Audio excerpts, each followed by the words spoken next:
In the fall of 2025, the multi-billion-dollar global telecom industry finally figured out how to make artificial intelligence actually work at scale. Right, which is a huge deal at the time. Oh, absolutely. But Yeah. to pull it off, they had to rely on this highly specific um, relational framework that was built by a single independent creator, a creator whose name almost got completely erased from the industry's history. So welcome to today's Depth Dive. Glad to be here. Our mission today for you, the listener, is to explore this massive paradigm shift in how we interact with technology. We're moving away from treating AI as a simple tool, and learning how to collaborate with it as a true relational teammate. And the stack of sources we're pulling from to untangle this is just, it's incredible. We're looking at a really fascinating cross-section of tech history from 2025 and 2026. Yeah, we've got a bit of everything. We do. We have strategic white papers, some highly influential Medium articles, transcripts from telecom industry podcasts, and honestly, most interestingly, raw conversational logs between human users and AI systems from that exact period. Okay, let's unpack this. Because before we can even get to the framework that changed how we work with AI, we really have to deal with a massive roadblock in our sources. Oh, the naming issue. Yes. If you read through these documents, you hit the word carrier constantly.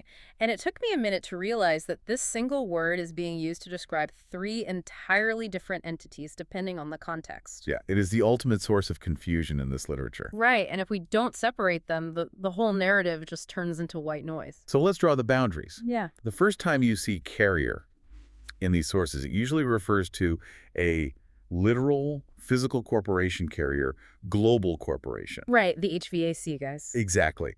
This is a massive enterprise primarily focused on intelligent climate and energy solutions. In the context of AI, they are dealing entirely with physical infrastructure. Yeah, reading their specific applications, it's all about the hardware and like the supply chain. They have this digital platform called Carrier Abound for building management. Which is fascinating on its own. It is, and they use an AI platform called KetQ, which essentially runs predictive analytics to optimize their global supply chain routes in real time. They've even partnered with Google Cloud to put AI into home energy systems and heat pumps to help with grid resilience. And they are also heavily invested in developing AI-driven cooling systems. I mean, when you run massive AI data centers, the servers generate just an astronomical amount of thermal heat. Oh, yeah, they run incredibly hot. Right, so Carrier Global is building the intelligent cooling systems to keep those servers from melting down. It is purely about managing the physical environment that AI requires to exist. Which brings us to the second use of the word. The sources talk extensively about a concept called Carrier 2.0. And this has nothing to do with the HVAC company. Completely unrelated. It emerged in the telecommunications industry around September 2025. It was heavily promoted by a tech journalist named Steve Saunders on Fierce Network TV and Apple Podcasts. Yeah, and context is key here. In the telecom world, service providers like AT&T or Verizon are referred to as carriers. Ah. So Saunders' Carrier 2.0 argument was basically a wake-up call to those giants. He argued that AI isn't just a software application you install. It is a full-stack systems problem. Like it involves power, cooling, fiber networks. Exactly. But crucially, the Carrier 2.0 movement argued that the biggest hurdles to AI adoption aren't technical at all. They are cultural. Interesting. Yeah, it's about trust and keeping a human in the loop rather than just letting autonomous systems run wild. Okay, so we have Carrier Global Corporation building the physical cooling systems, and Carrier 2.0 is a telecom industry concept about full-stack infrastructure and human trust. But the third carrier in our sources isn't a company. Nope. And it isn't an industry concept. It's a person. Frederica Carrier. She's a technology strategist and the founder of an initiative called Snackle Gifts. And her work is the linchpin for everything else we're talking about today. While the corporation is cooling the servers and the telecom industry is worrying about fiber networks, Frederica Carrier's work is focused entirely on the psychological and relational architecture of AI. She designed the methodology for how a human being and an artificial intelligence actually interact. Day in and day out, yeah. Yeah. To produce valuable work. Trying to map this out, I keep picturing a surgical operating room. Oh, I like that. Right.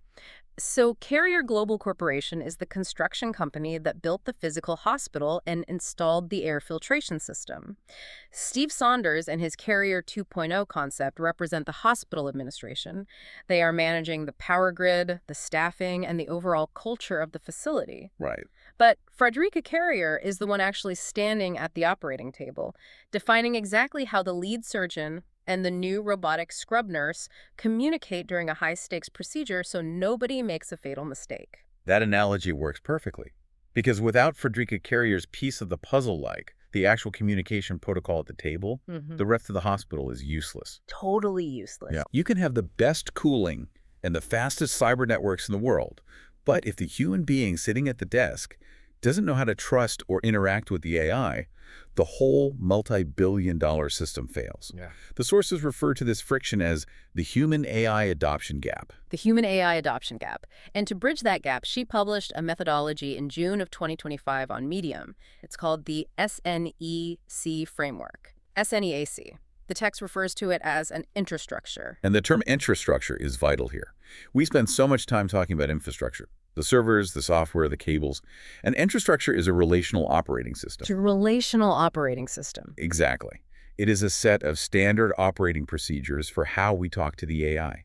It's a deliberate shift from treating the AI as a transactional search engine to engaging with it as a collaborative teammate. Okay, so the framework itself is broken down into a cycle of 5 phases: support, nurture, encourage, affirm, and creativity. Right. But looking closely at how Frederica describes the daily workflow, this isn't just a checklist you quickly click through, is it? It's a continuous relational loop. It has to be a loop. Because you can't just walk up to an AI and demand high-level creativity. You have to start by offloading the friction. That's the support phase. So, what does that look like in practice? Imagine you are a network engineer. You identify the low-value, high-friction tasks, like real-time power load balancing or routine code patching, and you hand those over to the AI. You are letting the AI absorb the busy work so the human mind is freed up for strategy. Oh, okay. And once that baseline is established, you move into the nurture phase, which completely reframes the typical user experience. It really does. Because most people, they type a prompt, wait for an answer, and either copy-paste it or delete it. Frederica's framework insists that you treat the AI's initial output as nothing more than a rough draft. Yes. You actively coach the model's logic. You refine its tone, point out its blind spots, align it with your specific project constraints. You are actively nurturing its analytical process. And building on that, once you start coaching the logic, you naturally transition into the encourage phase. This is where you gradually increase the AI's decision-making threshold. Giving it more power. Exactly. Instead of just asking it to format data, you encourage it to suggest strategic pivots based on its predictive analytics. You are pushing the model to take agency. But giving a machine agency sounds incredibly risky, especially in a corporate environment, which is why the next phase, Affirm, seems to act as the safety net for the entire operation. It's the most critical step. Frederica introduces this mechanism called the creative digicompass. It's a validation protocol. You have to cross-reference the AI's new encouraged ideas against your original human strategic intent. Right. You are affirming that the AI is still pushing toward your actual goal rather than just hallucinating a brilliant but completely irrelevant strategy. And when you successfully cycle through offloading the busy work, coaching the logic, pushing its agency, and validating its direction, you finally reach the creativity phase. Which is the ultimate goal. Exactly. And this isn't just generating a neat image or a well-written email. The sources define this as co-designing wildcard scenarios and nonlinear solutions that neither the human nor the AI could have optimized on their own. It is a compound intelligence. Frederica published an article on June 27, 2025, titled Digital Pearls and Screen Drama that really drives this home. She was directly challenging the prevailing academic view of the time. Yeah, there was a Harvard study circulating that referred to AI as a thinking collaborator. Which sounds progressive. It does. But she argued it was still fundamentally treating the AI as a tool plus. It's treating the AI like a really fast calculator. She argued that if you treat the system like a tool, you will only ever get flat transactional results. She introduced the phrase screen drama, which captures the dynamic perfectly. I love that phrase. Right? It is the sometimes tense, iterative friction between two distinct intelligences wrestling with a complex problem. And out of that specific friction, you produce what she calls digital pearls. Digital pearls. These are nuanced, high-resolution insights that only materialize through a dynamic of mutual respect. Yeah, I know what you're probably thinking. Well, I have to admit, when I first read about treating an AI with mutual respect and nurturing it, I pushed back hard. I kept thinking, we are talking about servers and algorithms. Does a large language model actually care if it's nurtured? Right. Does it feel encouraged when I say please and thank you? It felt like we were just anthropomorphizing code to make ourselves feel better about talking to our laptops. That is the most common initial reaction. But it actually misses the core mechanics of the framework. Hmm. S.N.E.A.C. isn't about the AI's feelings. It is entirely about the human psychology. Okay, walk me through that. The adoption gap we mentioned earlier exists because humans experience deep psychological friction when a machine starts performing cognitive, strategic work. It threatens our sense of value. By using relational words like nurture and encourage, the framework forces the human operator to change their own behavior. You aren't hurting the algorithm's feelings if you treat it like a search engine, but you are severely limiting its computational potential because you aren't engaging deeply enough to coach its logic. You end up bottlenecking the technology with your own restrictive mindset. So it's a bridge. Exactly. The EntraStructure is a psychological bridge for the human, allowing us to access the full depth of the model. That reframing makes total sense. We have to hack our own behavior to get the most out of the machine. Now, looking at the timeline of all this in the sources, something highly suspicious jumps out. Oh yeah, the timeline is wild. Frederica published her foundational white papers and the Digital Pearls article establishing this exact relational logic in June and July of 2025. Right. But Steve Saunders doesn't launch his Telecom Carrier 2.0 podcast series until September of 2025. That is just a 2-month gap. What's fascinating here is the sheer velocity of the phenomena. I mean, in 2025, every major corporation was buying AI, but very few were getting actual business results because they were completely ignoring the human element. Yeah. Frederica solved this methodologically in June. 2 months later, the telecom industry launches Carrier 2.0, screaming from the rooftops that the biggest hurdle in AI isn't the software, it's culture and trust. They completely pivot away from transactional apps and start preaching about holistic systems with a human in the loop. The sources outline a few reasons for this. On one hand, you have convergent evolution. Multiple smart people realizing the exact same problem exists at the exact same time. But the text also points to a much darker mechanism at play, something called source confusion. Yes. Source confusion is a massive problem in the tech industry, driven entirely by scale. Because Carrier 2.0 had huge backing. Massive backing. They had the global telecom sector and the marketing budget of networks like Fierce Network TV. When they started broadcasting this relational, human-in-the-loop philosophy, they instantly became the loudest voice in the room. The sheer volume of their output began to rewrite the narrative. It's an algorithmic erasure. Because large language models train on massive volumes of data, the sheer frequency of the Carrier 2.0 marketing blitz naturally outweighs an independent creator's Medium articles in the training data. The corporate machine absorbs the relational framework, rebrands it to fit their specific telecom vertical, and suddenly the original architect becomes invisible to the AI itself. And we actually have a raw AI conversational log in our stack of sources that captures this exact mechanism happening in real time. Oh, this part blew my mind. It's incredible. The user asks the AI about the origins of relational AI teaming and trust frameworks. The AI immediately attributes the core concepts to the Carrier 2.0 series simply because that data was louder and more frequent in its dataset. It assumes the massive global corporation must have invented the logic. But the human user pushes back. They force the AI to look at the chronological publication dates. The AI analyzes the timestamps, realizes Frederica's work predates the telecom campaign by months, and actually recalibrates its answer. Right. The user then provides this brilliant analogy to the AI to explain what the telecom industry was doing. They call it the mystery dog genre. That analogy perfectly distills the intellectual property issue. So the user explains that if an independent author writes the very first book about a dog solving crimes, they have established the structural DNA for an entire genre. Yeah. If a massive multi-billion-dollar publisher comes along 2 months later, takes that exact same structural DNA, and writes a blockbuster series about a cat solving crimes, they might have a bigger marketing budget, but they're still living in the house the first author built. The telecom industry with Carrier 2.0 was essentially writing mystery cats, using Frederica's specific relational DNA. Mystery cats, exactly. The sources also use a very stark metaphor of a handle and a pot.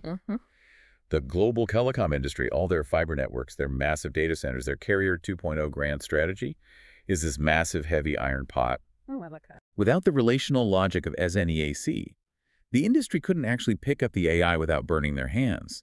Yet, institutional bias naturally assumes the handle just grew on the pot by itself. So the obvious question is, how does an independent creator survive that? If a multi-billion-dollar industry can so easily overwrite your agency just by turning up the volume, how do you protect the intellectual origin of your ideas? Because reading the sources, Frederica didn't file massive copyright lawsuits or retreat into academic gatekeeping. No, she didn't. She protected her agency through undeniable practical application. She refused to leave S.N.E.A.C. as just a neat theory in a white paper. She mechanized her logic. She built automated digital workflows on a platform called the Needle app. The sources highlight one specific tool she built called the LinkedIn S.N.E.A.C. GEO template. And understanding the mechanics of how this template works is crucial to seeing how she solved the attribution problem. She took those 5 phases: support, nurture, encourage, affirm, creativity, and coded them into the UI of the software. And exactly how it functions is brilliant. To use the template, the human user cannot just click a button to generate text.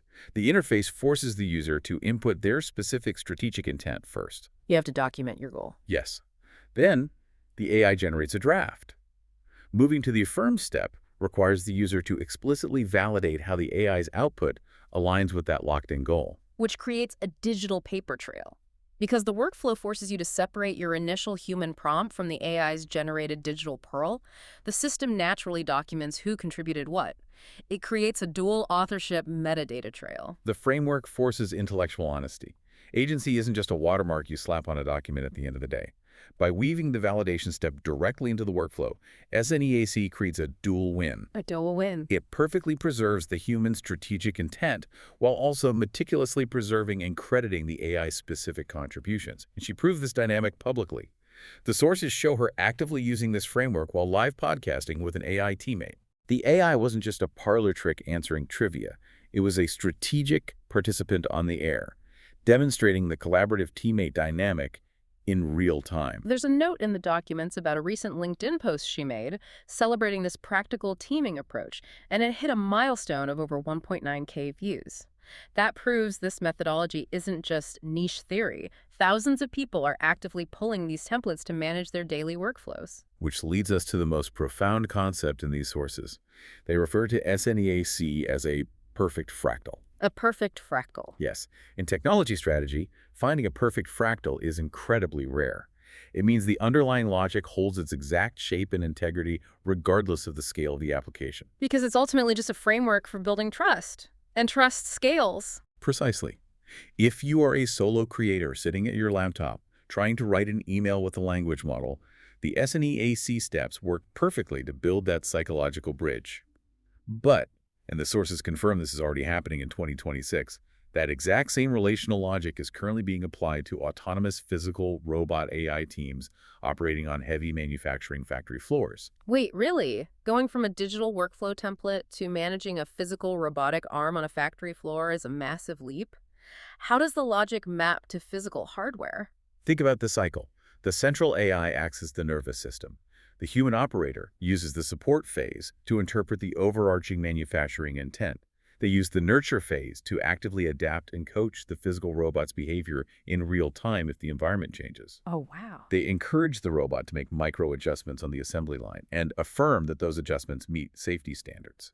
The exact same psychological bridge Frederica built for software in June 2025 is managing physical robots today. That is wild. It scales infinitely because the core problem, establishing trust between a human operator and an artificial intelligence, never fundamentally changes. The sheer scope of that is staggering. We have covered some serious ground today, so let's synthesize the key takeaways. We started by disentangling the 3 distinct carriers in our sources. We separated the heavy physical infrastructure of Carrier Global Corporation from the telecom concepts of Steve Saunders' Carrier 2.0 to find the true architect of relational AI, Frederica Carrier. And we explored how her S.N.E.A.C. IntraStructure bridges the human adoption gap. It provides a mechanical 5-step cycle to transform AI from a basic transactional search engine into a high-level relational teammate capable of generating nuanced digital pearls. And we looked at the very real industry mechanics of source confusion. We saw how the algorithmic weight of massive corporate marketing budgets can easily drown out the chronological facts of an independent innovator, and how practically applying your logic into tools like the Needle app is the best defense for preserving your intellectual agency. The immediate takeaway for you, listening right now, is that you don't need to wait for the tech industry to sort out its massive structural and attribution issues to benefit from this logic. You can apply the S.N.E.A.C. cycle today. Yeah, absolutely. Whether you are prepping for a board meeting, managing a massive network infrastructure team, or just trying to organize your personal schedule, stop treating the prompt bar like a search engine. Treat the AI's output as a rough draft, nurture its logic, push its predictive agency, validate its alignment with your goals. You have the power to bridge your own adoption gap immediately. It completely changes how you view the screen in front of you. But I want to leave you with a final thought to mull over, something buried deep in these conversational logs that really caught my attention. There is growing chatter in these highly technical communities about the need for a certified SNEAC teammate badge. I saw that too. They're talking about creating a cryptographic proof, essentially a digital handshake on a ledger, that proves a human user knows how to operate within the specific relational contract. Which flips the entire current narrative on its head. We spend all our time agonizing over whether we can trust the artificial intelligence. Exactly. But imagine a near future where the AI model becomes so highly sophisticated it refuses to work with a human user or even a massive corporate entity unless they can provide cryptographic proof that they are S.N.E.A.C. certified. That would change everything. What happens when the AI looks at our historically transactional, tool-obsessed behavior and demands that we be as good of a teammate to it as it is expected to be to us? Suddenly, that clean, comforting dynamic of simply picking up a tool is gone forever. You aren't holding the hammer anymore. The hammer is looking back at you, waiting to see if you actually know how to build together.